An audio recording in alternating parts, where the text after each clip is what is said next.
l'islam apparaît en Arabie à la Mecque, où selon la tradition, le prophète Mahomet fonde cette nouvelle religion au VIe siècle. Ces révélations sont compilées dans le Coran. Après sa mort, ses disciples diffusent l'islam dans toute la péninsule arabique.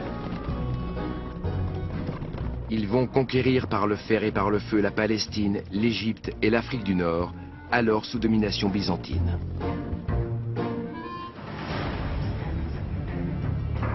Au 8e siècle, les Maures, les Berbères du nord de l'Afrique, commencent à avoir des vues sur l'Europe. Ils décident de traverser au détroit de Gibraltar.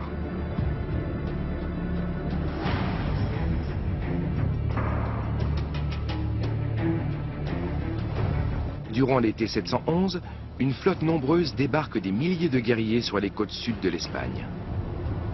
De là, les armées islamiques vont conquérir presque l'ensemble de la péninsule ibérique.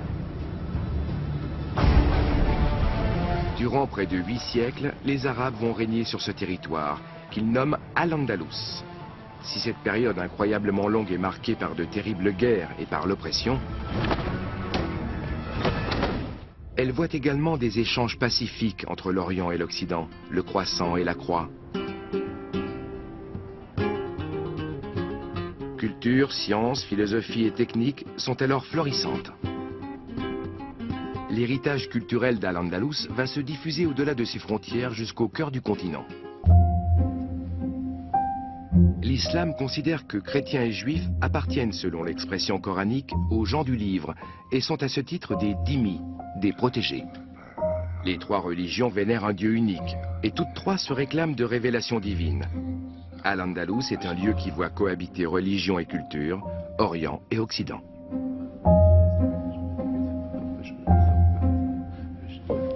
Juifs, chrétiens et musulmans mènent main dans la main un projet révolutionnaire. Les bibliothèques d'Al-Andalus renferment d'innombrables livres.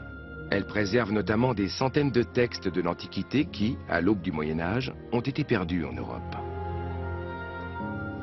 Des traités de médecine, de mathématiques et de philosophie traduits en arabe le seront bientôt en latin, ce qui permettra à l'Europe de redécouvrir nombre de trésors scientifiques de l'Antiquité.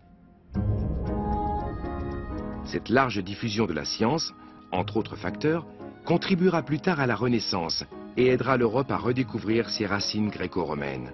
Une célèbre fresque du Vatican représente les grands inspirateurs de cette époque et parmi eux un philosophe arabe, Averroès. Les traducteurs d'Al-Andalus ont ainsi contribué au développement des sciences européennes. Mais le goût des Arabes pour la recherche ne se cantonne pas à de grandes envolées de l'esprit.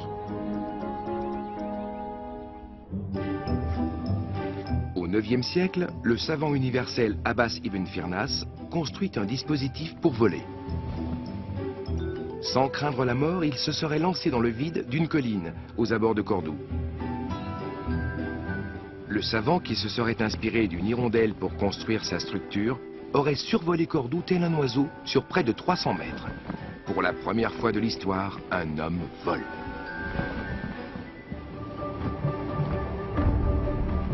Toutefois, le système est encore loin d'être au point. Abbas ibn Firnas survit à la chute, comme par miracle.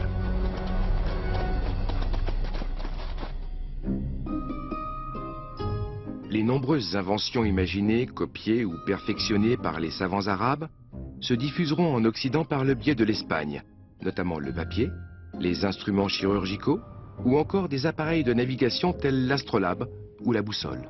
Sans ces derniers instruments, qui sait si les découvreurs européens auraient été en mesure d'entreprendre leur grand voyage.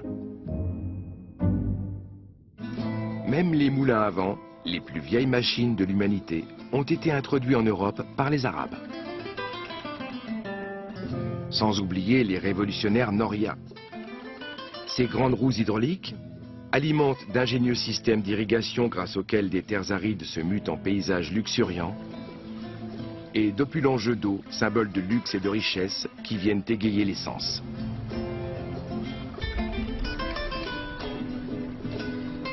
Dans les splendides jardins aux airs de paradis poussent des abricots, des dattes, et des oranges, dont le goût va réjouir le palais des Européens. Les huertas, ces plantations fruitières du sud de l'Espagne, ont également été héritées des Arabes, mais n'égalent pas, de loin, la beauté de leurs ancêtres. Après avoir repris le nord de l'Espagne au IXe siècle, les chrétiens relancent la Reconquista, ou reconquête, au XIe siècle. Petit à petit, les Maures sont repoussés jusqu'en Andalousie. Mais il faudra attendre 1492 pour que tombe l'ultime bastion islamique, Grenade. Les deux camps voient dans leur combat une guerre sainte. Avec la victoire des souverains très chrétiens, c'en est fini de l'Espagne islamique. La croix finit par évincer le croissant. À leur tour, les chrétiens vont alors imposer à l'ancienne Al-Andalus leur foi et leur culture. Sur les ruines des mosquées sont bâties des églises, sauf à Cordoue où la Reconquista va prendre un tour inattendu. Au XVIe siècle, des dizaines de colonnes sont abattues afin d'ériger une église chrétienne, non à la place, mais en plein cœur de la grande mosquée. À l'époque, ce spectacle est loin de faire l'unanimité. Vous avez construit quelque chose qui existe déjà ailleurs. Et ce faisant, vous avez détruit quelque chose d'unique au monde. La mosquée cathédrale est un monument qui symbolise à lui seul les conflits entre l'Europe et le monde islamique, ainsi que l'embarras des Européens de civilisation chrétienne face à cet héritage.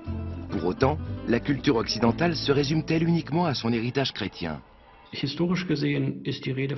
Du point de vue historique, parler d'Europe chrétienne est hautement chargé en idéologie. Et il est donc très dangereux d'en parler de cette manière trop simpliste.